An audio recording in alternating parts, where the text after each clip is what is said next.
Start. Recording मैंने चालू कर दिया और यहाँ से मैं वो कर देता हूँ एक बार, रुकना।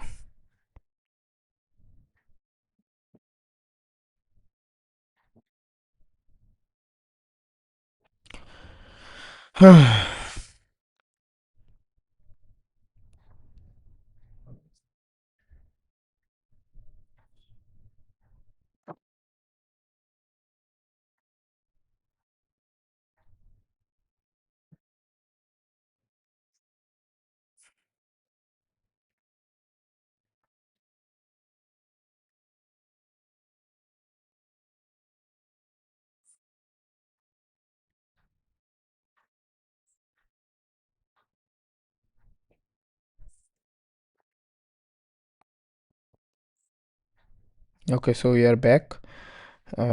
तो चलो, अभी एक बार मैं नोट को मैं ढूंढ लेता हूँ, फिर हम लोग जो है चालू कर देंगे। पहले जो है कॉम्बाइंड स्टैटिस्टिक्स का नोट तो होना चाहिए मेरे पास। स्टैट्स,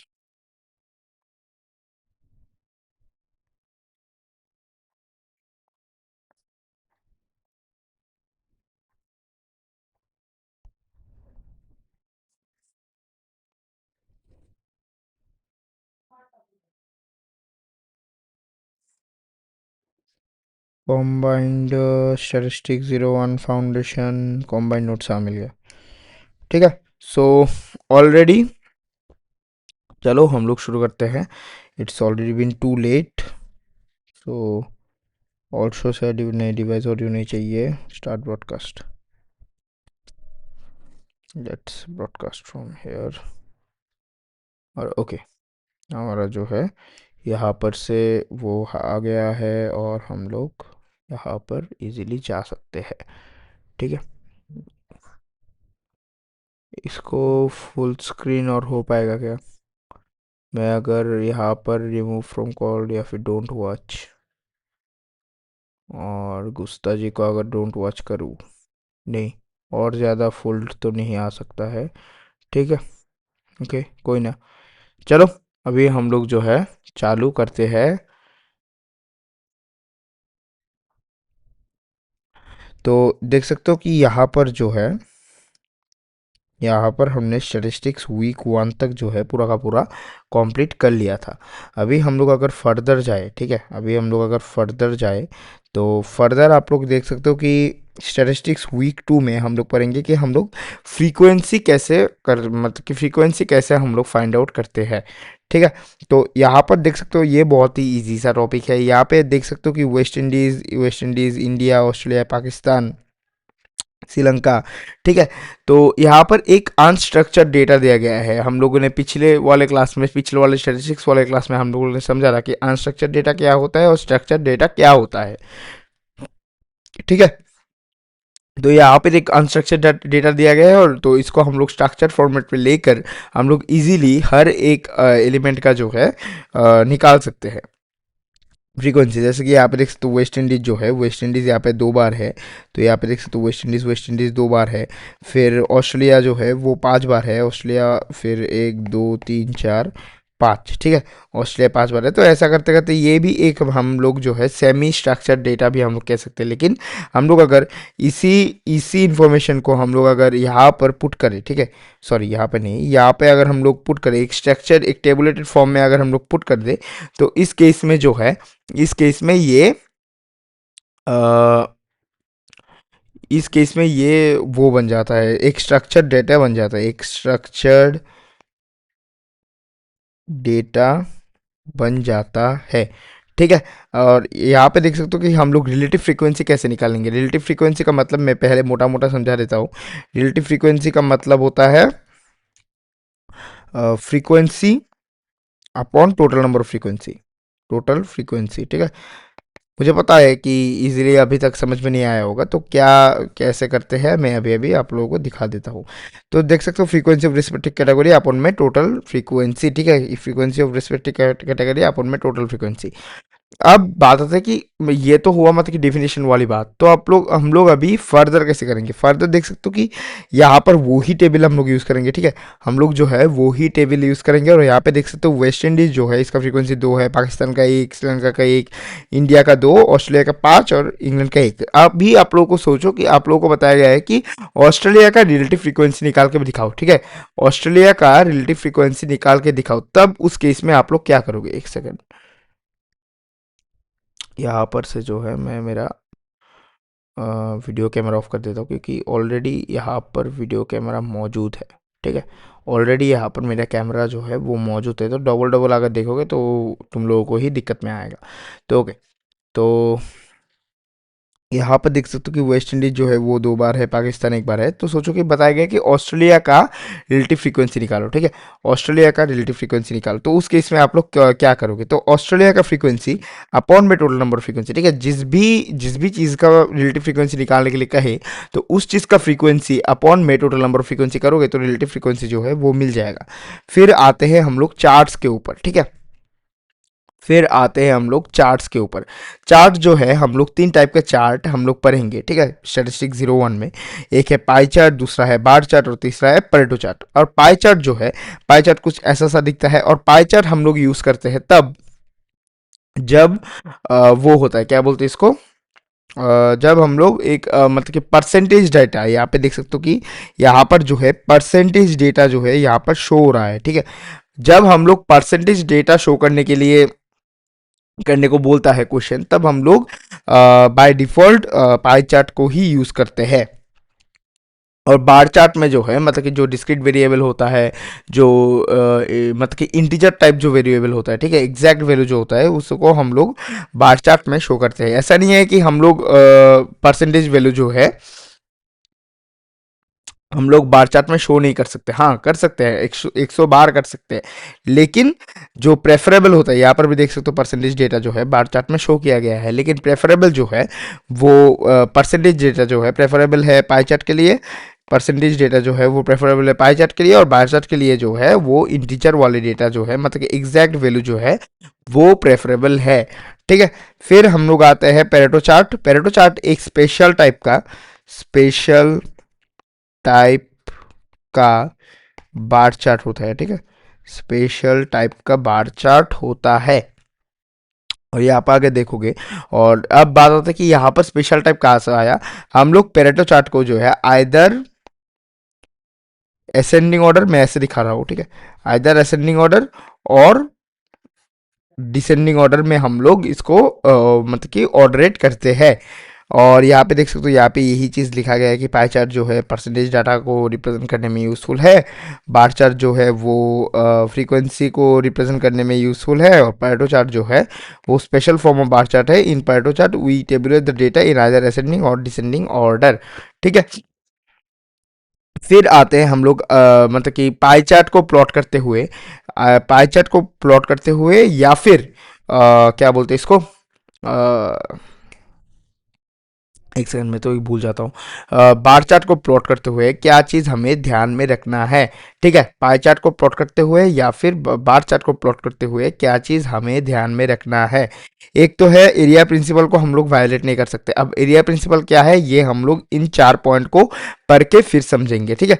फिर आता है ट्रंकेटेड ग्राफ्स, ठीक है। ट्रंकेटेड ग्राफ्स का मतलब होता है, एक सेकेंड, टारगेटेड ग्राफ्स और एरिया प्रिंसिपल जो है वो मोटा मोटा सेम ही है। फिर आता है वो इंडिकेटेड वाई एक्सिस ब्रेक। अब सोचो कि अब एक मैं खाली जगह ढूंढ रहा हूँ, ओके यहाँ पे मिल गया। सोचो कि यहाँ पर एक ग्राफ है, ठीक है, ग्राफ जो है वो 0 से शुरू हो रहा है, और हमें जो है हमें यूजफुल डेटा जो है हमें चाहिए 1000 से, लेकिन और 1000, 1100, 1200 यून मतलब कि स्केल जो रखना है वो 100 का ही रखना है, लेकिन हमें चालू करना है 1000 से। तो उस केस में हम लोग, आप लोग बता सकते हो कि भैया यहाँ से 1000 से शुरू कर दो, लेकिन ऐसा नहीं हो सकता। ये जो है एरिया प्रिंसिपल के खिलाफ चला जाता है। इसलिए मैंने बताया कि पहले हम लोग चारों पॉइंट को समझेंगे। इन चारों पॉइंट को समझते समझते ही हम लोग एरिया प्रिंसिपल को पूरा का पूरा समझ जाएंगे, और जो पॉइंट्स एरिया प्रिंसिपल के अंदर आता है उनको मैं पहले ही बता दूंगा कि हाँ ये एरिया प्रिंसिपल है। तो एरिया प्रिंसिपल का जो पहला पॉइंट था वो है कि बेस लाइन जो है हमेशा जीरो से शुरू होना चाहिए, ठीक है, जीरो से शुरू होना चाहिए। और हमारा एज यू ऑलरेडी डिस्कस की यूजफुल डेटा जो है, यूजफुल वैल्यू जो है वो 1000 से चाहिए, ठीक है। एक सपोज मैं एक एग्जांपल दे रहा हूँ, तो हम लोगों को जैसे कि, और स्केल जो है, स्केल चाहिए हमें 100। हम लोग ऐसा भी नहीं कर सकते कि 1000, मतलब कि जीरो फिर 1000, फिर 2000, ठीक है, फिर सॉरी 2000 नहीं, फिर यार जीरो, फिर एक सेकंड, 1000, फिर 1100, फिर 1200। हम लोग ऐसा भी नहीं कर सकते। तब हम लोग क्या करें, तब हम लोग को अगर जीरो से 1000, ठीक है, जीरो से 1000 या फिर जीरो से 5000, मतलब कि जो भी स्केल हम लोग ले रहे हैं, जैसे कि यहाँ पर स्केल जो है, स्केल है 100 का, तो 100 के ऊपर अगर कुछ भी हम लोग जंप दे रहे हैं तो हम लोग इसको कैसे आइडेंटिफाई करें। हम लोग वाई एक्सिस में अगर ऐसे करके एक ब्रेक लगा दे तो मतलब कि ये चीज़ जो है इजीली अंडरस्टैंडेबल हो जाता है। तो इसको ही हम लोग जो है वाई एक्सिस ब्रेक कहते हैं, ठीक है। आशा करता हूँ समझ गए होंगे। फिर आता हूँ राउंड ऑफ एरर्स में। राउंड ऑफ एरर्स बेसिकली जो है वो पाई चार्ट में होता है। पाई चार्ट में राउंड ऑफ एरर्स का मतलब होता है जो भी यहाँ पर जो भी परसेंटेज आप लोग देख रहे हो, ठीक है, जो भी आप लोग परसेंटेज देख रहे हो, इनका समेट वैल्यू जो है, मतलब कि टोटल मिला के जो वैल्यू है वो 100% आना चाहिए। अगर 100% आ गया मतलब कि कोई भी राउंड ऑफ एरर नहीं है। अगर 100% से कम या फिर ज़्यादा आया मतलब कि ग्राफ में जो है राउंड ऑफ एरर है। अब बात आता है कि एरिया प्रिंसिपल क्या है, ठीक है। एरिया प्रिंसिपल का एक पॉइंट मैंने बता दिया था कि ग्राफ का बेस लाइन जो है वो हमेशा जीरो से चालू होगा, ठीक है। ग्राफ का बेस लाइन जो है हमेशा जीरो से चालू होगा। और मैं दूसरा जो है, दूसरा है ये एक्चुअली ट्रांकेटेड ग्राफ्स में आता है ये वाला पॉइंट, ठीक है। तो मैं नीचे चला जाता हूँ खाली जगह के लिए। तो यहाँ पर देख सकते हो कि अगर सोचो कि एक बार ग्राफ में बना रहा हूँ और बार ग्राफ का जो है एक बार का विड्थ है इतना, दूसरा बार का विड्थ है इतना, तीसरा बार का विड्थ है इतना, ऐसा कुछ भी नहीं चल सकता, ठीक है। हमेशा जो है हर एक बार का जो है, हर एक बार का इक्वल विथ होना चाहिए। तो फिर भी इक्वल नहीं हुआ, ठीक है, इक्वल विथ होना चाहिए, ठीक है, समझ रहे हो ना। और दूसरा पॉइंट जो आता है, ठीक है, बार ग्राफ से रिलेटेड दो पॉइंट आता है। और दूसरा पॉइंट जो आता है वो आता है कि हर एक ग्राफ के, हर एक ग्राफ सॉरी हर एक बार के बीच में जो है हमेशा एक मतलब कि अप्रोक्सीमेट सेम डिस्टेंस रहना चाहिए। मतलब कि एग्जैक्ट तो नहीं होगा लेकिन हाँ अप्रोक्सीमेट जो है सेम डिस्टेंस रहना चाहिए बार ग्राफ के हर एक बार के भीतर। फिर आता है violating area principle, truncated graph, indicating, हाँ। फिर एरिया प्रिंसिपल के अंदर आता है कि एक तो आता है दूसरा, तीसरा जो पॉइंट है वो बार ग्राफ के अंदर ही होता है। सोचो कि एक डेटा है 100, दूसरा डेटा है 70, तो हम लोग ऐसा नहीं दिखा सकते कि 100 को छोटा दिखा दिया और 70 को बड़ा दिखा दिया, ऐसा भी नहीं हो सकता है, ठीक है। ये एक एरिया प्रिंसिपल का पॉइंट है। और सोचो कि एक यही डेटा है 100 और 70, तो पाई चार्ट में हम लोग 100 को छोटा स्लाइस दे के हम लोग 70 को बड़ा स्लाइस नहीं दे सकते। और जो एरिया प्रिंसिपल में जो पाई चार्ट में जो है इंपॉर्टेंट पॉइंट है ये है कि हर एक स्लाइस में जो है, हर एक स्लाइस का जो है कलर अलग होना चाहिए, ठीक है। हर एक स्लाइस का कलर जो है वो अलग होना चाहिए, ये चीज आप लोग ध्यान रखना, ठीक है।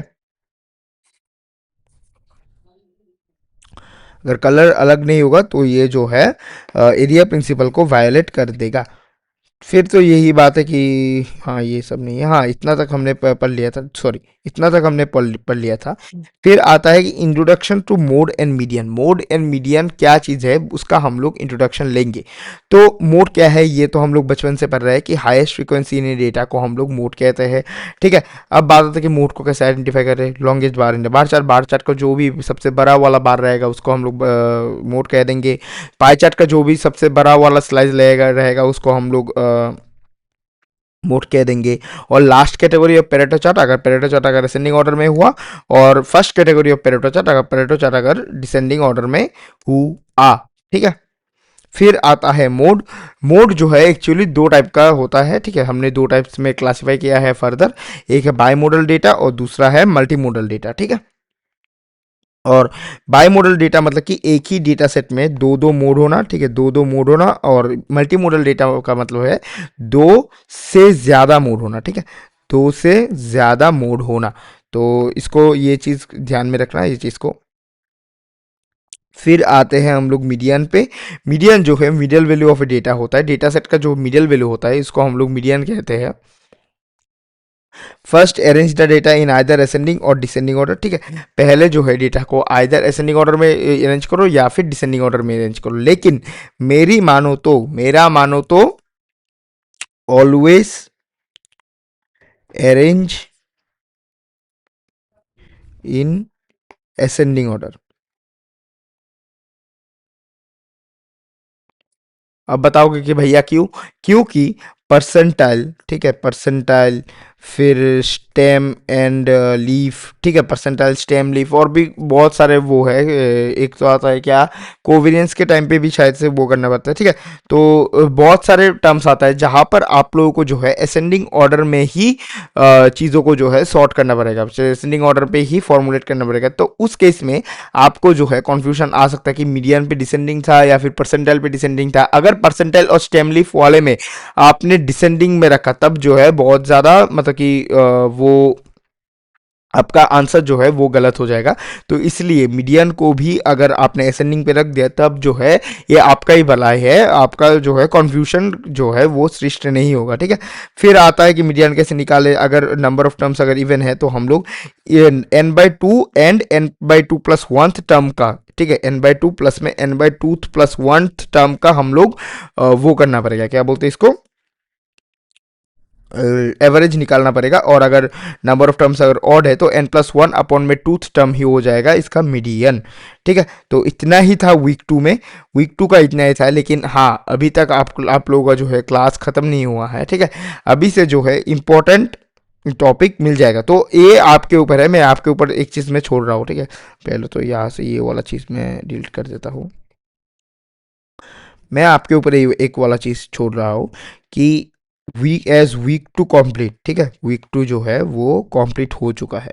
ये आपके ऊपर है कि आप लोग वीक 3 अभी अभी कंप्लीट करो जो कि टुडे है, या फिर वीक 3 जो है, एक सेकेंड, वीक 3 जो है वो नेक्स्ट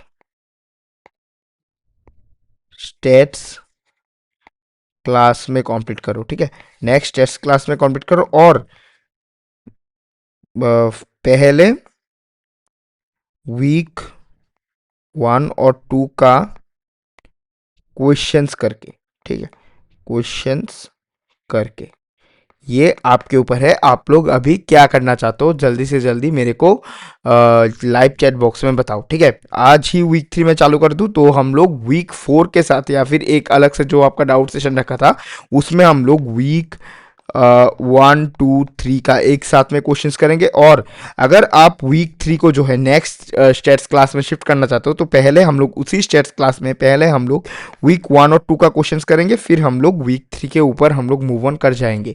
तो आपका क्या राय है वो आप पहले एक बार मुझे बताओ, ठीक है।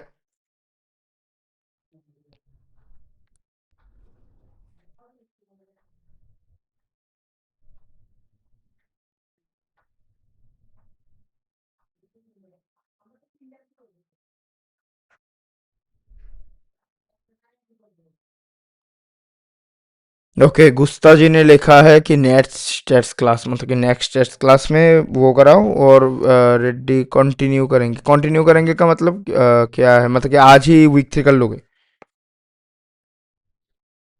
यही यही समझा रहे हो ना?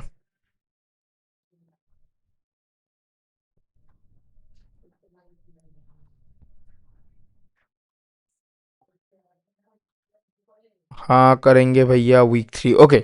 तो अभी अभी हम लोग वीक 3 कर देते हैं नेक्स्ट टेस्ट क्लास में, ठीक है। नेक्स्ट टेस्ट क्लास में पहले वीक 4 के पहले, ठीक है, वीक 4 के पहले हम लोग वीक 1 2 और 3 का हम लोग अच्छे से क्वेश्चन प्रैक्टिस करेंगे, फिर हम लोग वीक 4 का करेंगे। और गुस्सा जी, आप नेक्स्ट टेस्ट क्लास को अभी और डिले करके कोई भी फायदा नहीं है, एज वेरोनिका जी जो है वो चाह रहे हैं कि आज ही हम लोग वीक 3 कंप्लीट कर दे, ठीक है। तो थोड़ा सा वो कर लो, आशा करता हूँ कि अभी तो और आपका कोई भी मतलब कि शेड्यूल में कोई भी प्लान नहीं बचा होगा, क्योंकि ऑलरेडी रात का जो है 10:40 हो रखे हैं। तो ऑब्वियसली और वीक 3 का सिर्फ हम लोग आज थ्योरी ही पढ़ने वाले हैं, तो ज़्यादा कुछ टेंशन मत लो। पल्लो आज ही। और नेक्स्ट क्लास में पहले हम लोग जो है क्वेश्चंस करेंगे और फिर हम लोग जो है आगे बढ़ेंगे, ठीक है। ओके, तो लेट्स कंटिन्यू वीक थ्री। तो वीक थ्री पे यहाँ पे देख सकते हो कि ऑर्गेनाइजिंग डिस्क्रीट डेटा, ठीक है। डिस्क्रीट डेटा को हम लोगों को ऑर्गेनाइज करना पड़ेगा। तो ये सब चीज़ जो है मैं ऑनेस्टली बता देता हूँ, क्योंकि मैं जो है वो मे टर्म से मैं स्टूडेंट्स को भी पढ़ा रहा हूँ, और इस लेवल को जो है फाउंडेशन लेवल टर्म वन को जो है मैंने भी पार करके ही आया हूँ। तो मेरे को पता है कि इस जगह से जो है, इस जगह से क्वेश्चंस नहीं आते, क्योंकि आप ही बताओ ना यहाँ पर, और एक डिस्क्रीट डेटा को टेबुलेटेड फॉर्म में कैसे करना है, यहाँ पर ये सब चीज सिखाया जा रहा है। तो इस केस में जो है, इस केस में मतलब कि वो नहीं होता ना, क्या बोलते हैं इसको, ऑर्गेनाइजिंग डिस्क्रीट डेटा, मतलब कि आपको जो है टेबल बनाने के लिए तो नहीं कहेगा ना, ये ऑब्वियस सी बात है, ठीक है। क्योंकि आपका जो है सीबीटी बोर्ड, सीबीटी बेस में आपका एग्जाम होता है, तो ऑब्वियसली टेबल बनाओ फिर स्टेटमेंट लिखो, ऐसा तो नहीं होगा ना, ऐसा तो क्वेश्चन आएगा ही नहीं। तो यहाँ पर ये सब चीज़ जो है, ये सब चीज़ इतना ज़्यादा एग्जाम पॉइंट ऑफ व्यू से इंपॉर्टेंट नहीं है। लेकिन हाँ, ये वाला लाइन जो है, ये वाला लाइन इंपॉर्टेंट है। यहाँ पे समझा रहा है कि according to rule of thumb we are advise to create 5 to 10 classes. हमने स्टैट्स का पहला क्लास में, ठीक है, स्टैटिस्टिक्स का पहला क्लास में हम लोगों ने समझा था, ठीक है, स्टैटिस्टिक्स का पहला क्लास में हम लोगों ने समझा था कि कॉन्टिन्यूअस डेटा में जो है, कॉन्टिन्यूअस डेटा जो है वो इंटरवल डेटा होता है, ठीक है, इंटरवल डेटा होता है, और इंटरवल जो है फ्रॉम और टू से आता है, फ्रॉम और फ्रॉम टू, ठीक है, समझ गए होंगे।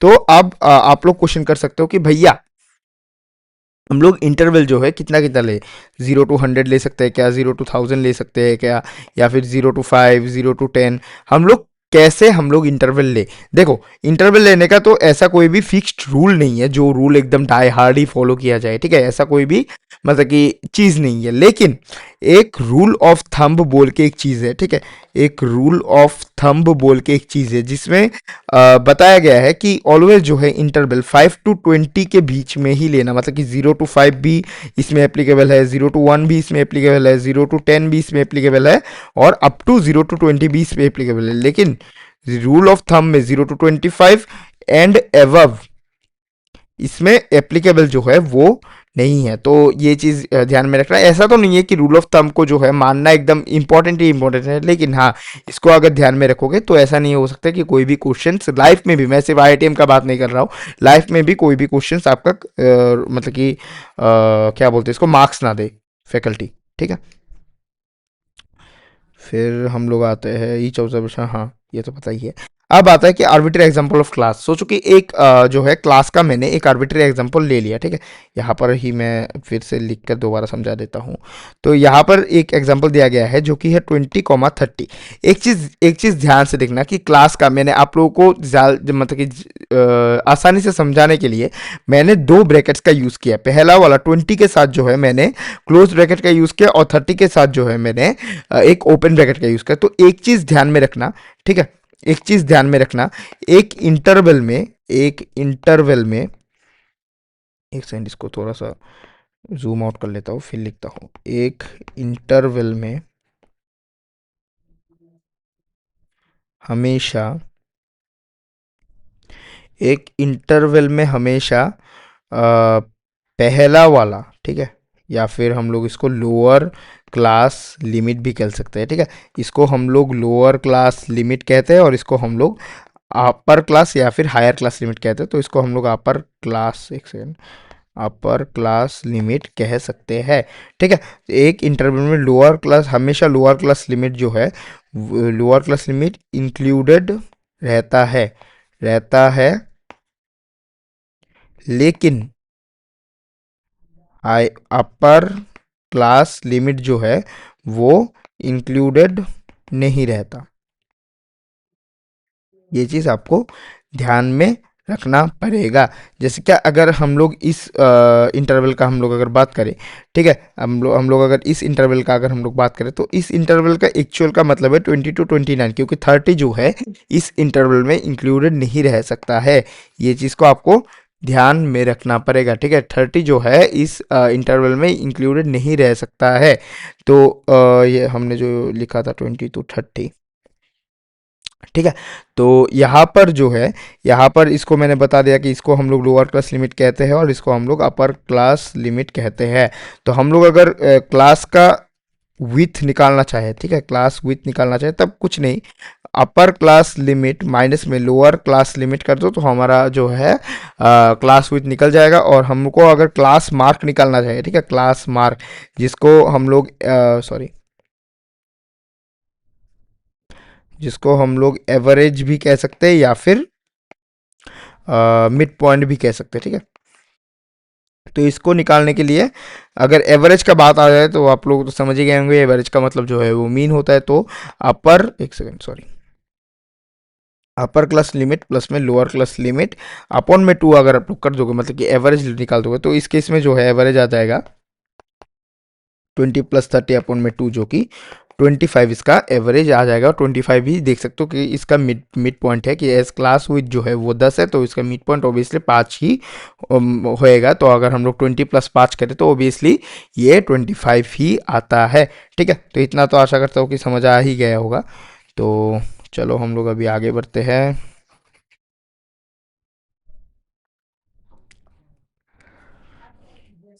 ये सब चीज़ मैंने समझा दिया। फिर आता है हिस्टोग्राम। हिस्टोग्राम जो है एक स्पेशल टाइप का बार ग्राफ ही होता है। बार ग्राफ में क्या होता है, बार ग्राफ में एक ऐसा बार होता है, फिर ऐसा बार होता है, ऐसा बार होता है, ठीक है। यहाँ पर बीच में जो है यहाँ पर स्पेसेस स्पेसेस होता है, ठीक है, यहाँ पर इसको हम लोग बार ग्राफ कहते हैं। लेकिन हिस्टोग्राम में जो है ये ऐसा कुछ सीन रहता है, यहाँ पर बीच का स्पेसेस जो है वो कट जाता है, ठीक है। ये होता है एक हिस्टोग्राम। ये चीज़ आपको ध्यान में रखना पड़ेगा। हिस्टोग्राम से ऐसे तो सवाल नहीं आता है, बस देखने दिखाने के लिए यहाँ पर इसको दिया गया है, ठीक है। फिर आता है कि स्टीम एंड लीफ डायग्राम। अब बात आता है कि स्टीम एंड लीफ डायग्राम क्या है। तो स्टीम एंड लीफ डायग्राम को अच्छे से और शॉर्ट में अच्छे से क्रिस्प तरीके से समझने के लिए, तो इसको मैं एक सेकंड करता हूँ, एक काम करता हूँ, इसको मैं आगे लेकर चला जाता हूँ, ठीक है। तो और मैं इसको रब बुक में मैं समझा देता हूँ। तो सोचो कि आपको एक डेटा दिया गया है 10, 11, 12, फिर 15, 20, 30, 68, 33, 56, ठीक है। तो अब बात आता है कि स्टेम एंड लीफ डायग्राम क्या है। तो आप लोग जानते ही होंगे कि स्टेम एंड लीफ क्या है। स्टेम एंड लीफ नहीं जानते हो, कोई बात नहीं। तो यहाँ पर स्टेम एंड लीफ जो है होता है, मतलब कि एक डेटा सेट का हर एक ऑब्जर्वेशन को बीच में काटना। और स्टेम एंड लीफ जो है वो स्टेट्स वन में हम लोग जो है सिर्फ और सिर्फ 2 डिजिट नंबर के लिए ही पढ़ेंगे, ठीक है। 2 डिजिट नंबर के लिए ही पढ़ेंगे और इसका ऊपर हम लोग नहीं जाएंगे। तो यहाँ पर देख सकते हो, यहाँ पर जो मतलब कि हर एक नंबर को जो है बीच में से काटना। और इसका मतलब कि जैसे कि 10, ठीक है, 10 को हम लोगों को बीच में से काटना पड़ेगा। और लेफ्ट साइड वाला जो है इसको हम लोग स्टेम कह देंगे, और राइट साइड वाला जो है इसको हम लोग लीफ कह देंगे, ठीक है। तो ऐसे करते करते चलो हम लोग हर एक ऑब्जर्वेशन को काटते हैं। तो यहाँ पर मैं एक ही लाइन पे काट दूंगा स्टेम, और दूसरा लाइन है लीफ। और यहाँ पर 10 मतलब कि यहाँ पर 0 आ जाएगा। और 11 मतलब कि स्टेम तो एक ही रहेगा, लेकिन लीफ में एक और नंबर ऐड हो जाएगा। और 12 सेम, स्टेम तो एक ही रहेगा और यहाँ पर भी एक और नंबर ऐड हो जाएगा। फिर 15 यहाँ पर भी एक और नंबर ऐड हो जाएगा। एक काम करता हूँ, यहाँ पर मैं 11 है ना, फिर यहाँ पर 15 है, तो एक काम करता हूँ मैं यहाँ पर एक 14 दे देता हूँ, ताकि अच्छे से आप लोग समझ पाओ। और यहाँ पे एक 13 भी एक दे देता हूँ। फिर 15 के बाद आता है 20। तो 20 मतलब कि स्टेम दूसरा आ रहा है, तो यहाँ पे मैं स्टेम पे 2 लिखूंगा और लीफ पे यहाँ पर 0 लिख दूंगा। फिर आ रहा है 30, मैं दोबारा नया वाला स्टेम है, तो मैं यहाँ पर स्टेम पे 3 लिखूंगा।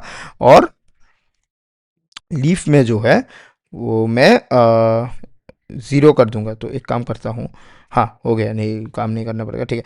फिर आता है 68। 68 में हम लोग स्टेम को 6 लिखेंगे और लिफ को हम लोग 8 लिख देंगे।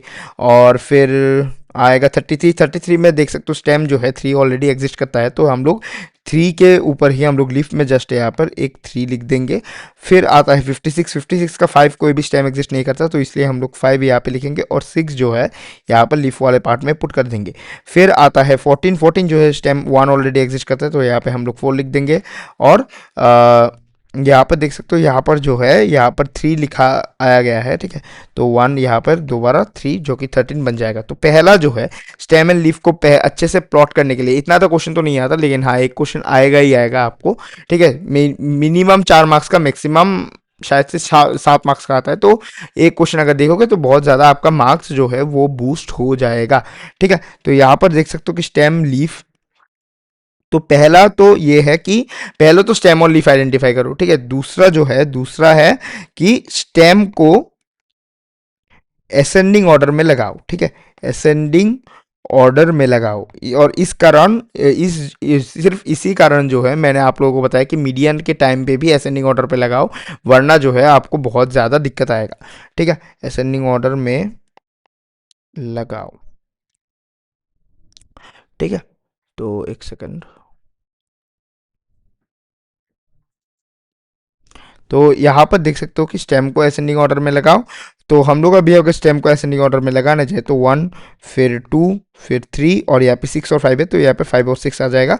और जो भी जिसका भी रेस्पेक्टिव और लीफ को जो है हम लोग जैसे भी आर्बिट्री ऑर्डर में जैसे भी लिखाया है, इस टाइप से ही हम लोग लिख सकते हैं। तो 0, 1, 2, 5, 4, 3, फिर 2 में 0, फिर यहाँ पे 0 और 3, और 5 में जो है यहाँ पे 8 मत लिख देना है। यहाँ पे जिस भी स्टेम का जो है उसी रेस्पेक्टिव स्टेम का जो है उसी रेस्पेक्टिव वैल्यू को लिखना पड़ेगा। तो यहाँ पर 6 आ जाएगा, तो यहाँ पे 5 में 6 आ जाएगा, और यहाँ पे 6 में 8 आ जाएगा। ठीक है, फिर तीसरा जो आता है, तीसरा आता है क्या, कि लीफ को असेंडिंग ऑर्डर में, अभी जो है हर एक लीफ को जो है असेंडिंग ऑर्डर में लगाना पड़ेगा। असेंडिंग ऑर्डर में लगाओ। ठीक है, तो जो हमने जो ऑलरेडी स्टेम को असेंडिंग ऑर्डर में लगा के रखा है, इसको हम लोग फिर से दोबारा लिखना पड़ेगा, 1, 2, 3, 5 और 6। और यहाँ पे देख सकते हो 0, 1, 2, 5, 4, 3, तो इसको अगर हम लोग असेंडिंग ऑर्डर में लगाना चाहे तो 0, 1, 2, 3, 4, 5 बन जाएगा। और यहाँ पर तो 0, 0 ही है, यहाँ पर 0, 3 जो असेंडिंग ऑर्डर में ही है, यहाँ पे 5 का जो है 6, असेंडिंग ऑर्डर का कोई भी बात बात ही नहीं है, और 6 का जो है 8, इसमें भी असेंडिंग ऑर्डर का कोई भी बात ही नहीं है। ठीक है, तो आशा करता हूँ मैं आप लोग स्टेम और लीफ डायग्राम जो है वो समझ गए होंगे। यहाँ पर बाकी सब यही चीज़ समझाया गया है। और यहाँ पे अगर हम लोग आगे चलते हैं, आगे देख सकते हो कि डिस्क्रिप्टिव मेजर्स आता है। तो डिस्क्रिप्टिव मेजर्स क्या चीज़ है, यहाँ पे देख सकते हो कि मोड और मीडियन जो है, ठीक है, मोड जो है नॉमिनल और ऑर्डिनल दोनों डेटा में जो है वो मतलब कि आ जाता है, और मीडियन जो है वो सिर्फ और सिर्फ ऑर्डिनल डेटा में यूज़ होता है। फिर आता है कि डिस्क्रिप्टिव मेजर्स। डिस्क्रिप्टिव मेजर जो है वो एक्चुअली दो टाइप के ऊपर वेरी करता है।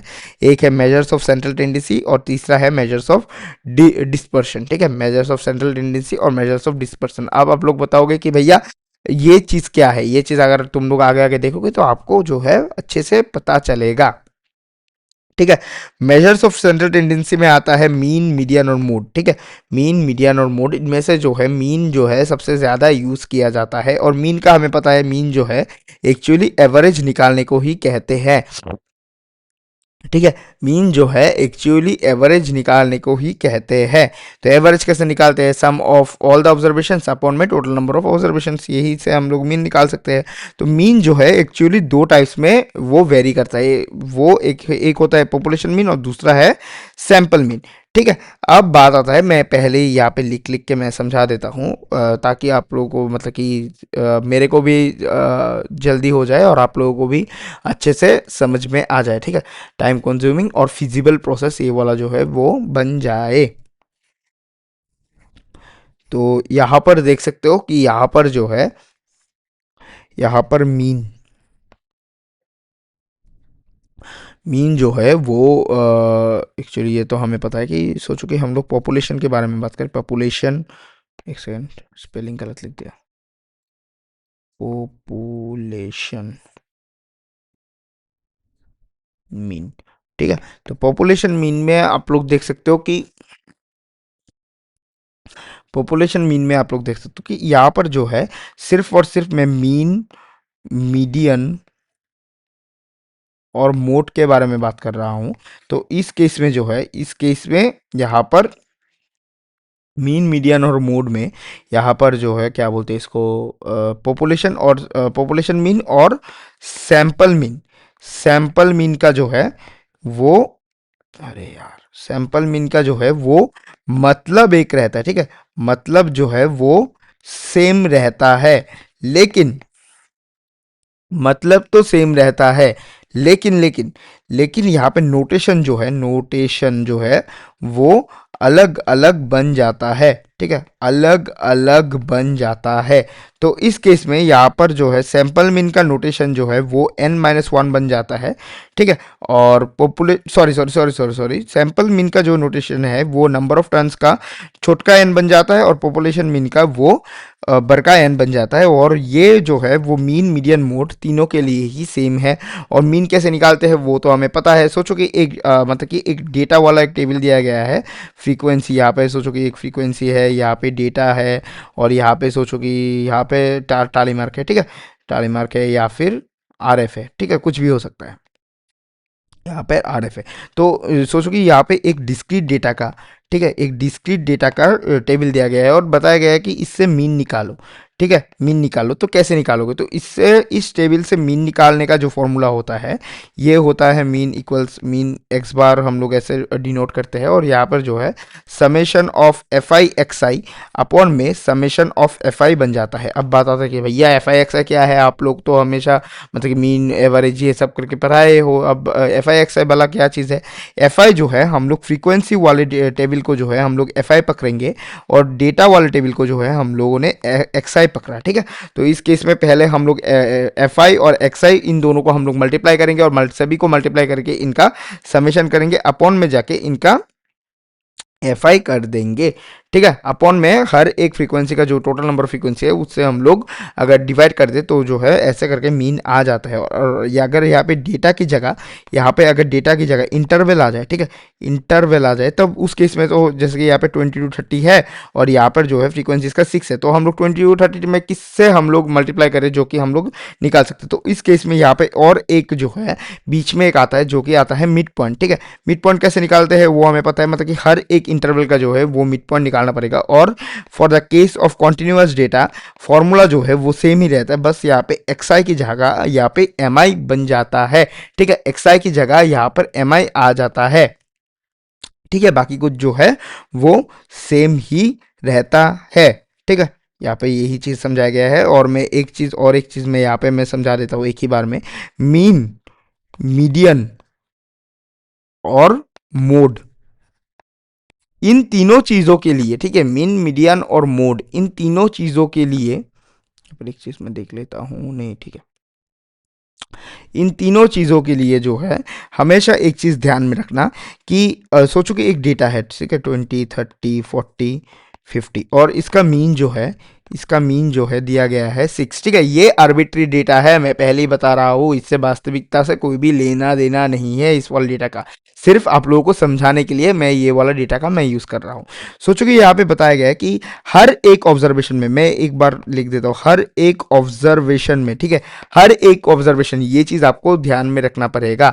हर एक ऑब्जर्वेशन जो है, ऑब्जर्वेशन में यहाँ पे 20 जो है, हर एक ऑब्जर्वेशन में जो है प्लस प्लस 6 करके जो है यहाँ पर हो रहा है, ठीक है, प्लस सिक्स करके हर एक ऑब्जर्वेशन में ऐड हो रहा है। तो नया मीन क्या होगा? तो हम लोग नया मीन के लिए, एनएम के लिए हम लोग पुराना मीन के साथ अगर वही कांस्टेंट जो हर एक ऑब्जर्वेशन के साथ प्लस हो रहा है, तो अगर ऐड कर दे तो यहाँ पर जो है नया मीन आ जाता। तो पुराना मीन था 6, और 6 + 6 आ जाएगा 12। और ये जो है हर एक ऑपरेशन के साथ वैलिड है। अगर हम लोग माइनस भी करें, ठीक है, हम लोग सोचो कि हर एक ऑब्जर्वेशन में माइनस का 6 करता जाए, तो हम लोग अगर पुराना मीन के साथ, ठीक है, पुराना मीन के साथ अगर हम लोग -6 कर दे तो नया मीन आ जाएगा। सेम ही मल्टीप्लीकेशन और डिवाइड चारों के लिए जो है सेम ही होता है। और ये चीज जो है एकमात्र मीन, मीडियन और मोड के लिए ही वैलिड होता है, ठीक है। फिर तो मीडियन कैसे निकालते हैं वो चीज़ तो हमने देखा ही, ठीक है। और ये चीज़ तो जैसे कि एडिंग है कांस्टेंट, सब्ट्रैक्टिंग है कांस्टेंट, मल्टीप्लाइंग है कांस्टेंट, क्या सब चीज़ है वो हम लोगों ने ऑलरेडी समझ लिया है, ठीक है। फिर एकदम मतलब कि नया वाला टॉपिक जो आता है इज विथ योर नेटवर्क। मेरे नेटवर्क में कोई भी दिक्कत चल रहा है क्या? सही आ रहा है ना सब कुछ?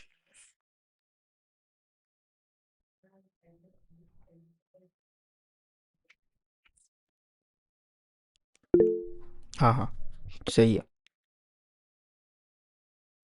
ओके, तो यहाँ पर देख सकते हो कि यहाँ पर मेरे राइटिंग पैड में ज़्यादा चार्ज नहीं है, ठीक है। मेरा एक सेकंड, मेरा एक क्लास का टाइम हो गया है, तो मैं एक सेकंड वो स्टूडेंट्स को जो है एक बार मैं नोटिफाई कर देता हूँ कि 10-15 मिनट लेट हो जाऊँगा मैं।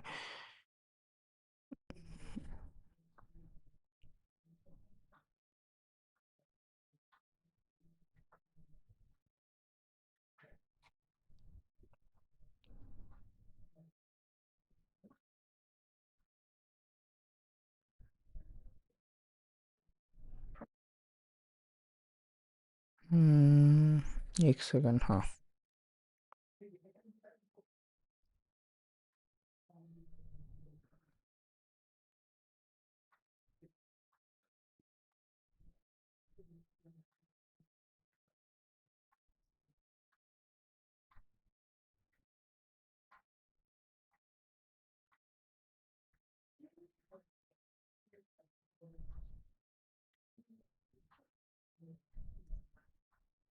ठीक है, तो मैंने बता दिया है, मैंने इन्फॉर्म कर दिया है उन लोगों को।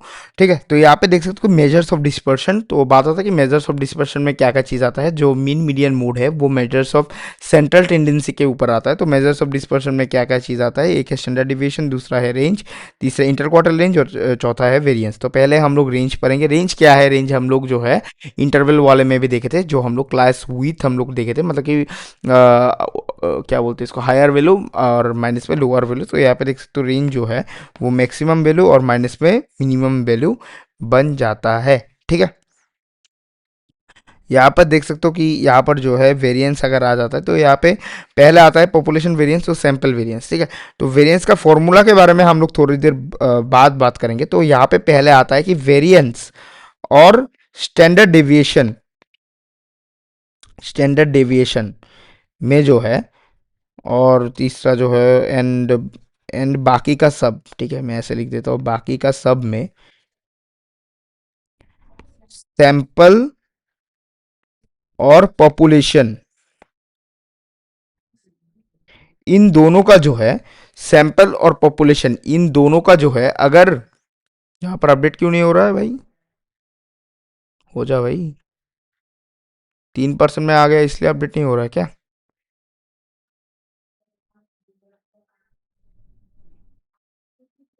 एक सेकंड, मैं इसको चार्ज पे लगा, हाँ आ गया आ गया आ गया, ठीक है। तो ओके, मैं जल्द से जल्द इसको ख़त्म कर देता हूँ। तो सैंपल और पॉपुलेशन में जो है, यहाँ पर नोटेशन भी अलग अलग है, नोटेशन भी अलग अलग है, और यहाँ पर मीनिंग्स भी अलग अलग है। ठीक है, मीनिंग्स भी अलग अलग है। मीन मीडियन मोड में क्या होता था, नोटेशन तो अलग अलग था लेकिन मीनिंग जो है वो सेम था। यहाँ पे नोटेशन जो है पॉपुलेशन के लिए वो बड़का एन और सैंपल के लिए छोटका एन, ये तो हमें पता है। लेकिन हर एक फॉर्मूला में जहाँ पर पॉपुलेशन आएगा, ठीक है, जहाँ पर पॉपुलेशन आएगा तो वहाँ पर तो हम लोग बस एक, जैसे कि हम लोग मीन मीडियन मोड में भी करते थे, सिर्फ और सिर्फ नंबर ऑफ टर्म्स शो करने के लिए। ठीक है, अगर नंबर ऑफ टर्म जो है अपॉन में डिवाइड जा रहा है, तो उस केस में अगर हम लोग नंबर ऑफ टर्म शो कर रहे हैं तो उस केस में हम लोग सिर्फ और सिर्फ एक बड़का एन लिख देते थे। लेकिन मीन मीडियन और मोड के बगैर बाकी के सब में सैंपल दिखाने के लिए नंबर ऑफ टर्म्स की जगह हम लोग n-1 लिखेंगे, मतलब कि नंबर ऑफ टर्म्स माइनस में 1। ठीक है, फिर आता है फिर आता है हम लोग वेरिएंस के ऊपर हम लोग डिस्कस करते हैं। वेरिएंस का जो है फॉर्मूला रहता है वो summation of x I minus में एक्स बार का होल स्क्वायर अपॉन में एन, या फिर n-1 depending upon what is this, either population और सैंपल। ठीक है, फिर आता है कि एक्स आई जो है वो डेटा है, जो डेटा आप लोगों को दिया गया है, और एक्स वाई जो है वो डेटा का मीन है। ठीक है, एक्स बार जो है वो उसी डेटा का जो है पर्टिकुलर मीन है। और यहाँ पर जो है हम लोगों ने जो यहाँ पर देखा था कि हर एक ऑब्जर्वेशन में, यहाँ पर एक चीज़ याद रखना कि जो मैं वेरिएंस और स्टैंडर्ड डिविएशन दोनों के लिए मैं बता रहा हूँ, ठीक है, वेरिएंस और स्टैंडर्ड डिविएशन में दोनों के लिए मैं बता रहा हूँ कि यहाँ पर जो है, यहाँ पर अगर हर एक ऑब्जर्वेशन में, ठीक है, हर एक ऑब्जर्वेशन में अगर एडिशन या फिर सब्ट्रैक्शन हुआ, ठीक है, एडिशन या फिर सब्ट्रैक्शन हुआ, तो उस केस में जो है, एक सेकेंड, उस केस में जो है हम लोग एडिशन या फिर सब्ट्रैक्शन हुआ तो ओल्ड वेरिएंस या फिर स्टैंडर्ड डेविएशन ही नया वाला बन जाएगा, ठीक है, ही नया वाला बन जाएगा। लेकिन मैं सिर्फ वेरिएंस के केस में मैं बात कर रहा हूँ। अगर वेरिएंस के केस में हर एक ऑब्जर्वेशन में, ठीक है, हर एक ऑब्जर्वेशन में मल्टीप्लाई या फिर डिवाइड हुआ, तो उस केस में जो है पुराने वेरिएंस के साथ, ठीक है, पुराना वेरिएंस के साथ मल्टीप्लाई या फिर डिवाइड जो भी हो रहा है, ठीक है, हर एक ऑब्जर्वेशन के साथ, ठीक है, नया कांस्टेंट का होल स्क्वायर जो है वो मल्टीप्लाई या फिर डिवाइड हो जाएगा जो भी हो रहा था, और यहाँ पे जो है ऐसे करके नया वेरिएंस भी आ जाएगा, ठीक है। लेकिन स्टैंडर्ड डेविएशन के केस में यहाँ पे अपडेट क्यों नहीं हो रहा है भाई? एक तो भाई बहुत ज़्यादा एक नेट का ही दिक्कत है या फिर क्या है, मुझे समझ में नहीं आ रहा है। ओके, अपडेट शायद से हो रहा है धीरे धीरे। ओके, स्टैंडर्ड डेविएशन में मैं जल्द से जल्द कर रहा हूँ क्योंकि मैं राइटिंग पैड को डिस्चार्ज होने से पहले पहले मैं क्लास को ख़त्म करवाना चाहता हूँ। तो स्टैंडर्ड डेविएशन के केस में अगर हर एक ऑब्जर्वेशन जो है वो मल्टीप्लाई या फिर एक सेकेंड मल्टीप्लाई या फिर डिवाइड हो, ठीक है, मल्टीप्लाई या फिर डिवाइड हो, तो उस केस में जो है पुराना स्टैंडर्ड डेविएशन ही मल्टीप्लाई या फिर डिवाइड जो भी हो रहा है वो एकदम मीन के जैसा ही नॉर्मल, मतलब कि पूरा का पूरा कांस्टेंट ही आगे बैठ जाएगा, ना कि उसका होल स्क्वायर। तो इतना चीज़ आपको ध्यान में रखना पड़ेगा, ठीक है। एक सेकंड रुकना ज़रा, यहाँ पर तो ऐसे करके तो क्लास ही नहीं करवाया जाएगा यार। मैं जब उठता हूँ मतलब कि चार्जर लाने के लिए तभी सब सही हो जाता है यार, क्या बताऊँ। ओके, 2% पे आने दो। अगर 2% तक होते होते क्लास ख़त्म नहीं हुआ तो हम लोग जो है चार्जर ले आएंगे और इसको चार्ज कर देंगे, ठीक है। और स्टैंडर्ड डिविएशन का फॉर्मूला अलग से याद करने का कुछ भी नहीं है, ठीक है। स्टैंडर्ड डिविएशन का फॉर्मूला जो है वो अलग से याद करने का कुछ भी नहीं है। यहाँ पर जो है अंडर रूट जो है मतलब कि पूरा का पूरा वेरिएंस के फॉर्मूला के ऊपर आप लोग अगर अंडर रूट पुट कर दो तो उस केस में जो है ये स्टैंडर्ड डिविएशन का फॉर्मूला बैठ जाता है। और अगर सैंपल है तो n-1 बैठ जाएगा, और अगर पॉपुलेशन है तो सिर्फ और सिर्फ n बैठ जाएगा, ठीक है। फिर आता है परसेंटेज को कैसे कंप्यूट करें, तो परसेंटेज को कंप्यूट करना जो है वो इजी है एक्चुअली। यहाँ पे देख सकते हो पहले हम लोगों को इंक्रीजिंग ऑर्डर में अरेंज करना पड़ेगा, और एनपी अगर एक इंटीजर हुआ तो उस केस में जो है वो ग्रेटर देन मतलब कि एनपी अगर एक इंटीजर नहीं हुआ तो मतलब कि जो भी नंबर आएगा इसको हम लोग राउंड ऑफ कर लेंगे, और एमपी अगर एक इंटीजर हुआ तो एनपी प्लस 1 टर्म का जो है हम लोग को एवरेज लेना पड़ेगा, वो ही इसका परसेंटेज बन जाएगा। लेकिन एक सेकंड रुकना ज़रा।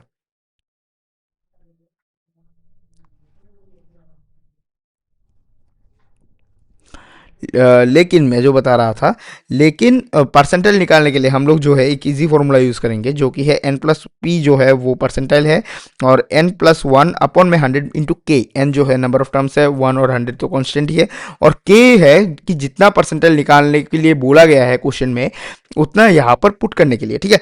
तो के में 10 भी आ सकता है, 20 भी आ सकता है, या अगर 25 परसेंटाइल निकालने के लिए कहे तो यहाँ पर 25 भी आ सकता है, ठीक है। यहाँ पर ये सब जो है इंपॉर्टेंट नहीं है, ठीक है। फिर आता है क्वार्टल क्या है? क्वार्टल एक्चुअली 3 पार्ट्स में डिवाइड किया गया है, एक है फर्स्ट क्वार्टल, सेकंड क्वार्टल और थर्ड क्वार्टल।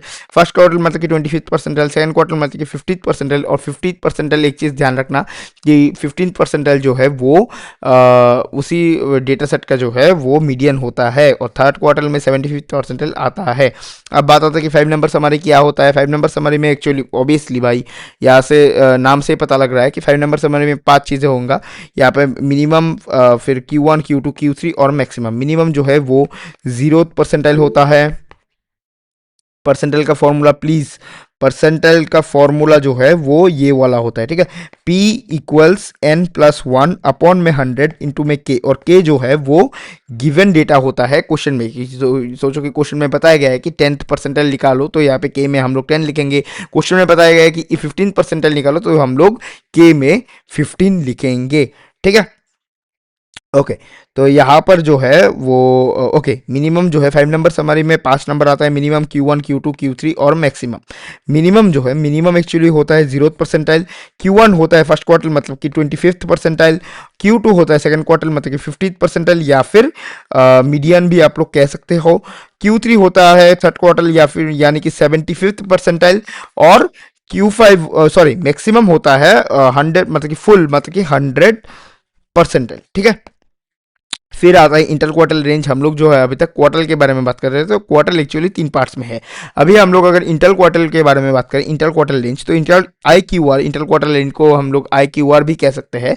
तो ये होता है Q3 माइनस में Q1, मतलब कि 75th percentile, 75th percentile minus में 25th परसेंटाइल। ठीक है, तो इतना ही था वीक थ्री में, इतना ही था वीक थ्री में।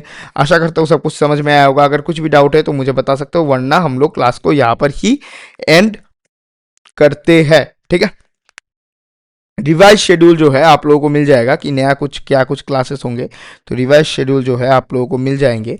तो एक सेकंड में, ये बहुत डिस्चार्ज ही हो गया ऑलमोस्ट, तो इसको मैं ओवर एंड आउट कर देता हूँ। ओके, तो अगर कोई भी डाउट है तो मुझे बता सकते हो, और रिवाइज शेड्यूल अगर चाहिए तो रिवाइज, ऑब्वियसली रिवाइज शेड्यूल तो चाहिए ही रहेगा होगा, तो मुझे बता सकते हो। ठीक है, अगर कोई भी डाउट रहा हो तो हम लोग क्या कब क्या कुछ क्लासेस होंगे। ठीक है, मतलब कि डेट और टाइम जो है वो तो अभी मतलब कि ऑब्वियस सी बात है सेम ही रहेगा। बस हम लोग जो है, हम लोग सिर्फ मतलब सब्जेक्ट्स में थोड़ा सा चेंज करेंगे। एज हमारा 2 क्लासेस जो है वो मिस चला गया है, तो इसको कवर अप करने के लिए ऑब्वियसली ना भाई, सब्जेक्ट्स को थोड़ा सा चेंज तो करना ही पड़ेगा। ठीक है, तो अगर कोई सा भी डाउट है तो मुझे बता सकते हो, या फिर हम लोग यहाँ पर ही क्लास को एंड करें।